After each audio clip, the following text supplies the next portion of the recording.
नमस्ते साथीहरू, आज हामी कुरा गर्नेछौँ क्लास 12 को इक्जामको बारेमा र त्योभन्दा अगाडि भिडियो लाइक र च्यानल सब्स्क्राइब गर्नुहोला। एनएबीले वैशाख 11 गतेबाट हुने क्लास 12 को इक्जामलाई स्थगित गरेर वैशाख 21 गतेसम्म 10 दिन थपेर पुर्याएको छ। एनएबीले इक्जामको लागि अहिलेसम्म म्यानेज गर्न नसक्दाखेरि यस्तो निर्णय लिएको हो र शिक्षक आन्दोलन अझै पनि रोकेन भने त्यो दिनमा पनि इक्जाम नहुन सक्छ। र रुटिनको कुरा गर्नुपर्दाखेरि नयाँ रुटिन भरे बेलुकासम्म आइसक्ने छ।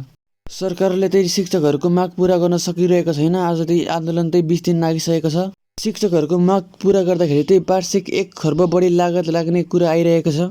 यसको निष्कर्ष छिटै आओस् भन्ने हामी चाहन्छौँ। र धेरै साथीहरूले भन्नुभएको छ कि अब स्टुडेन्टहरूले पनि आन्दोलन सुरु गर्नुपर्छ भनेर। तर यसो होइन, अब तपाईँहरूले 21 गतेसम्म पनि अब तपाईँहरूको इक्जाम सुरु भएन भने अब तपाईँहरूले आन्दोलन सुरु गर्दा हुन्छ। मेरो विचारमा अब शिक्षकहरू अब विद्यार्थीहरूको भविष्यलाई सम्झेर अब स्कुल फर्केर इक्जाम गराएर फेरि आन्दोलनमा जाँदा ठिक हुने थियो।